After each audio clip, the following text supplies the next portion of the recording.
আসসালামু আলাইকুম বন্ধুরা, আবারও একটি ব্লগ নিয়ে আপনাদের সামনে আসলাম। আজকে আমি আপনাদের যেটি দেখাবো সেটি হচ্ছে এটা 22 রশি জমিদার বাড়ি। এই বাড়িটি মূলত ফরিদপুর ও জেলার সদরপুর উপজেলায় অবস্থিত 22 রশি জমিদার বাড়ি। আর এর প্রচলিত নাম হচ্ছে রাজেন্দ্র বাবুর বাড়ি। তো 22 রশি জমিদার বাড়ির সদরপুর উপজেলার 22 রশি গ্রামে অবস্থিত। এটি স্থানীয়ভাবে রাজেন্দ্রবাবুর বাড়ি নামেও পরিচিত। বাড়ির গোড়াপতন 19 শতকের প্রথম ভাগে প্রায় 1800 সালের দিকে হওয়ার কথাই ভূমিটির ইতিহাসে পাওয়া যায়। মূলত লবণ ব্যবসায়ী উদ্ধার চন্দ্র সাহা এর দ্বারা জমিদারি শুরু হয়েছিল এবং পরে রাজেন্দ্র বংশ এবং এলাকার প্রধান জমিদার ছিলেন। তো বন্ধুরা, ভিডিওটি সম্পূর্ণ দেখার জন্য আমার সঙ্গে থাকুন।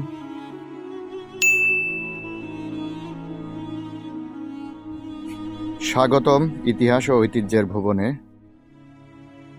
আজ আমরা জানব ফরিদপুর জেলার সদরপুর উপজেলার এক অমূল্য সম্পদ বাবুর জমিদার বাড়ি সম্পর্কে। বাংলাদেশের প্রতিটি অঞ্চলে রয়েছে অসংখ্য ঐতিহাসিক নিদর্শন। সেই ধারাবাহিকতায় বাবুর জমিদার বাড়ি শুধু একটি স্থাপনা নয়, বরং জমিদারি যুগের প্রতীক। প্রায় 1800 খ্রিস্টাব্দে প্রভাবশালী জমিদার রাজেন্দ্র বাবু এই বাড়ি নির্মাণ করেন।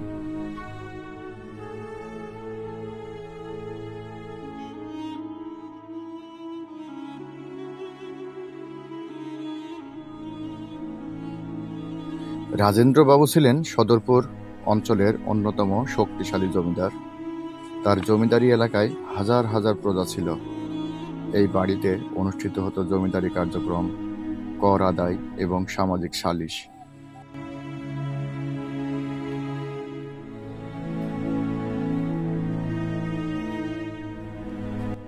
এই দেখেন, এখানে সিঁড়ি ছিল উপরে ওঠার। সিঁড়িটা ভেঙে গেছে, অনেক পুরাতন হয়ে গেছে, যার কারণে বিল্ডিং মাঝে মাঝে ধসেও গেছে। তো বন্ধুরা, অবশ্যই সদরপুরে আসলে এই রাজেন্দ্রবাবুর বাড়িটি আপনারা ঘুরে যাবেন। দেখেন কি অবস্থা।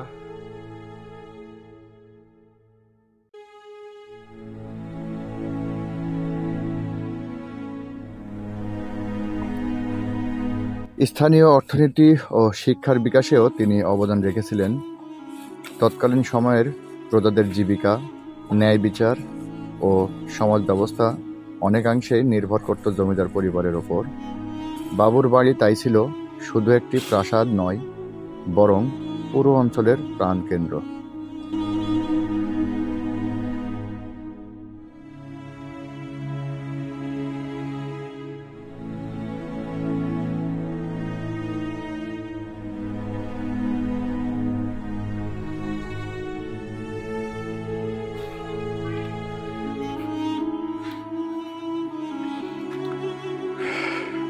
কালের বিবর্তনে সবকিছু খসে পড়ে গেছে।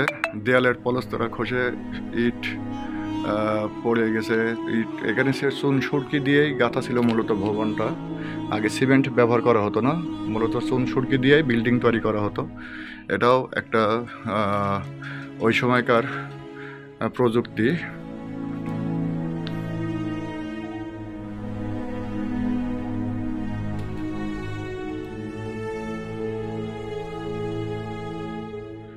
বিস্ময়কর দেখছেন বন্ধুরা।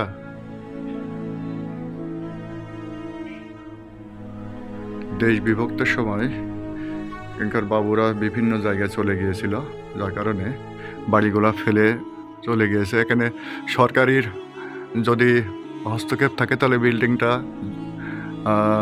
যত্ন নিলে, এখানে একটা প্রত্নতত্ত্ব বিভাগের যত্ন নেওয়া উচিত ছিল এই বিল্ডিংটা, তাহলে অনেক দর্শনার্থী পাওয়া যেত এখানে। আর দূর দূরান্ত থেকে এমনিও আসে, যারা জানে তারা ঘুরতে আসে। কি খারাপ অবস্থায় পড়ে আছে, জরাজীর্ণ অবস্থায়। একটু সংস্কারের ব্যবস্থা করলে এখানে একটা ঘোরার জায়গা হবে সবার জন্য। ইতিহাস আসলে মানুষকে নাড়া দেয়। ইতিহাস সম্পর্কে আমাদের অনেক জানারই বাইরে আছি আমরা। সময়ের সাথে সাথে জমিদারি প্রথা বিলুপ্ত হয়ে যায়। স্বাধীনতার পর এই বাড়ি তার প্রভাব হারায়। বিশাল স্থাপনার অনেকাংশ ভেঙে পড়ে জরাজীর্ণ হয়ে গেছে।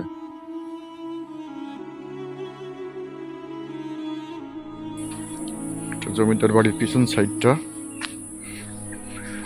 পাশে পুকুর ছিল, অনেক সুন্দর।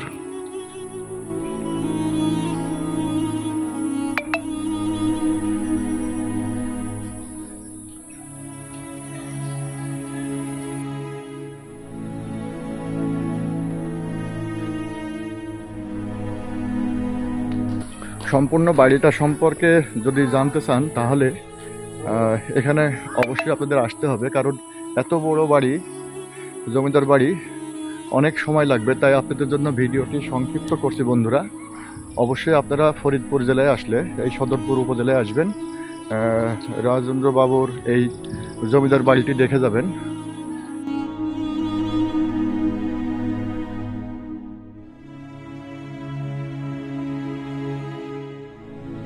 দেখেন জরাজীর্ণ হয়ে পড়ে আছে। যদি এটা প্রত্নতাত্ত্বিক বিভাগ থেকে এটাকে সংস্কার করা হতো তাহলে এখানে অনেক মানুষের সমাগম হতো, পাশাপাশি এটা একটা দর্শনীয় স্থান হতো। তো প্রত্নতাত্ত্বিক বিভাগের কাছে আমার দাবি থাকবে যে এই ভবনটিকে সংস্কার করার জন্য, এই ভবনটিকে রক্ষা করার জন্য।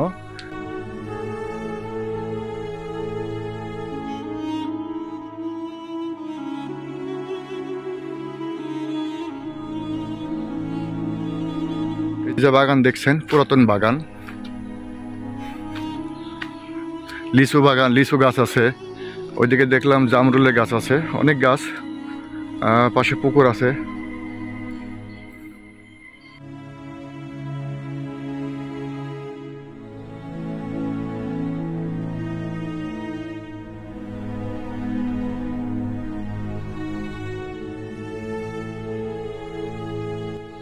দুই পাশে দুইটি পুকুর আছে, এই পাশে একটি পুকুর।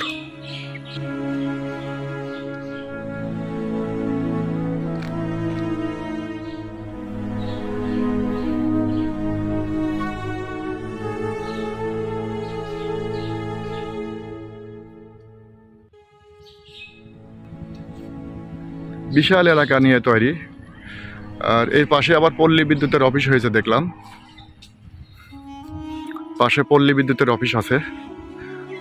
তো সব বন্ধুরা অবশ্যই এখানে আসবেন বিনোদন পেতে, ঘুরে যাবেন সময় থাকলে। দর্শনীয় জায়গাগুলো দেখলে খুব ভালো লাগে। আপনাদের কার কেমন লাগে কমেন্টে অবশ্যই জানাবেন।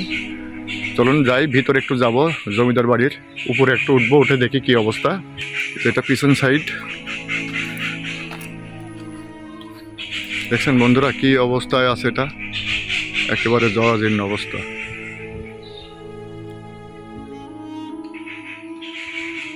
জঙ্গলে একেবারে জায়গাটা পরিপূর্ণ, আর প্রচুর মশা এখানে, মশার উপদ্রব বেশি। আর এদিকে মশা আমাদেরকে সাইজ করতেছে বন্ধুরা, মশা আমাদেরকে প্রচুরভাবে ডিস্টার্ব করছে। দেখছেন বন্ধুরা কি পুরাতন গাছ, অনেক পুরাতন গাছ।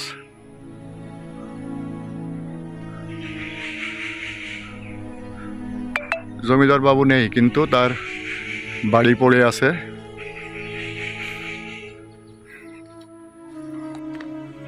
তবে এখনো কিছু অংশ দাঁড়িয়ে আছে যা দর্শনার্থীদের বিমোহিত করে।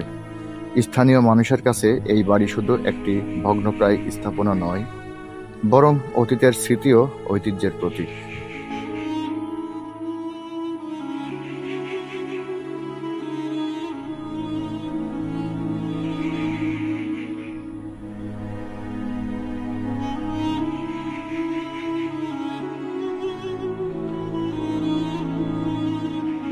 বন্ধুরা এবার একটু উপরে উঠে দেখব, সবাই উপরে গেছে, দেখি দেখেন কি অবস্থা। এই সিঁড়িটাই মোটামুটি ভালো আছে ওঠার জন্য, দ্বিতীয় তলায়। অনেক জায়গা ভাঙছে, তো উপরে উঠে দেখে আসি কি অবস্থা। ততক্ষণে সাথে থাকবেন।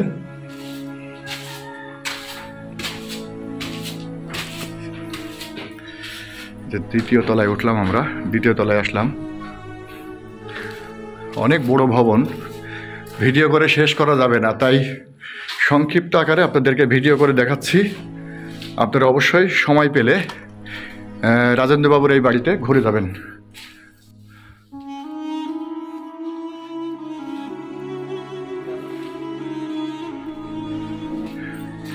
এই যে এটা মেবি ছাদ, এটা দেখেন ছাদের একটা অংশ, গাছ।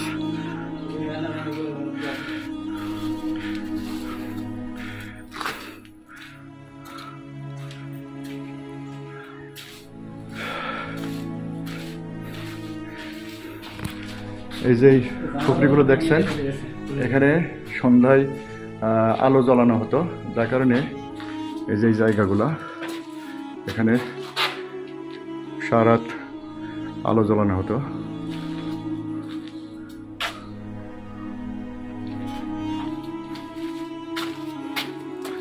ভবনের কিছু নেই, তারপরেও যেটুকুই আছে আপনাদেরকে সংক্ষিপ্ত আকারে ভিডিও করে দেখানোর চেষ্টা করলাম।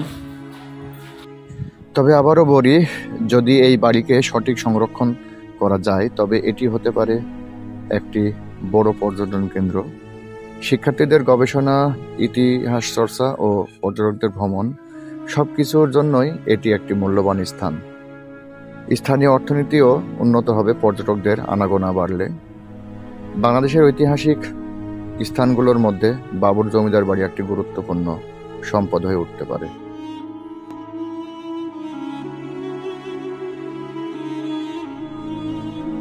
দেশের ঐতিহাসিক জায়গায় ঘুরতে ভালো লাগে।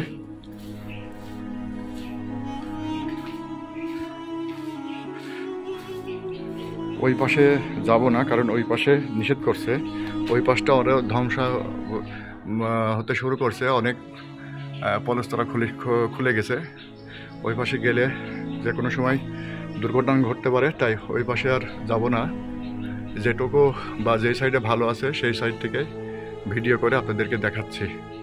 এই যে অন্ধকার হয়ে গেছে, এই সাইডে যাওয়া যেত কিন্তু নিষেধ আছে, এই সিঁড়ি দিয়ে ওঠা 3 তলায়, তাই আপনাদেরকে আর উপরে উঠে দেখাতে পাচ্ছি না।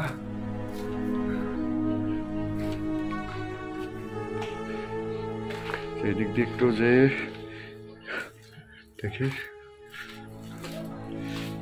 এই যে এই পাশে আরেকটা পুকুর দেখেন বন্ধুরা, পুকুর বিশাল বড় পুকুর। সংস্কারের অভাবে বিল্ডিংটা পুরোটাই ধসে পড়ার উপক্রম হয়েছে।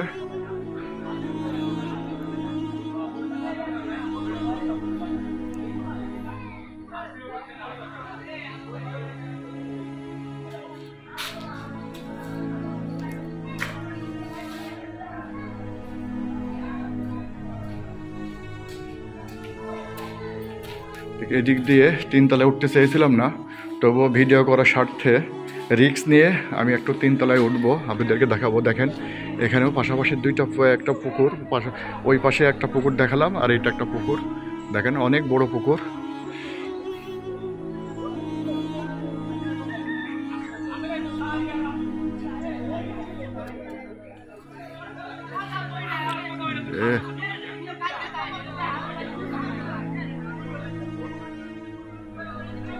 এদিক দিয়ে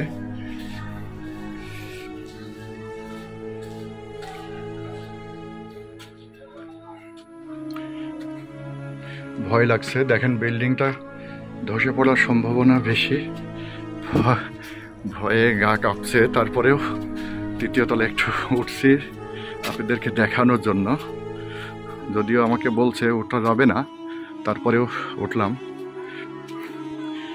দেখেন এই যে দেখছেন ধসে পড়ছে, বিল্ডিংটা ধসে পড়ছে। একটু যাই, পা ফেলছি আর ভয় লাগছে, বন্ধুরা।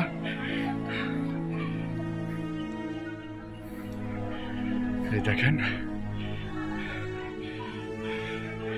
তৃতীয় তলার পরিবেশ, শেষ মাথায় উঠছে বিল্ডিং এর।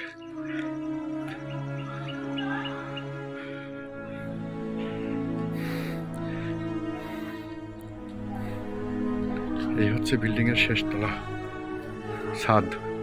ছাদে উঠে এসছে। কিনারে গিয়ে নিচের অংশটা দেখি, দেখা যায় কিনা, কেমন লাগে। এই যে দেখেন, দেখছেন বন্ধুরা?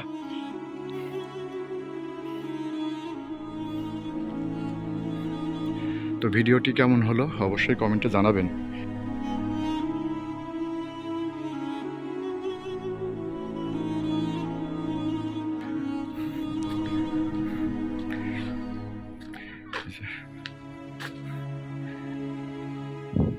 বাবুর জমিদার বাড়ির আমাদের ইতিহাস, ঐতিহ্য ও সংস্কৃতির সাক্ষ্য বহন করে।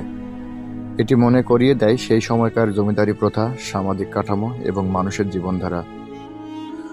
তো অবশ্যই বন্ধুরা, ফরিদপুর ভ্রমণে গেলে সদরপুরের বাবুর জমিদার বাড়ি দেখতে ভুলবেন না, কারণ ইতিহাসকে জানলেই আমরা আমাদের শিকড়কে খুঁজে পাই। তো এতক্ষণ আমার সঙ্গে থাকার জন্য ধন্যবাদ। আমার ভিডিওটি যদি ভালো লাগে অবশ্যই চ্যানেলটি সাবস্ক্রাইব করতে ভুলবেন না। পাশাপাশি পাশে থাকা বেল আইকনটি অবশ্যই চেপে রাখবেন, তাহলে পরবর্তী ভিডিও পেতে আপনাদের সাহায্য করবে। ধন্যবাদ প্রিয় বন্ধুরা।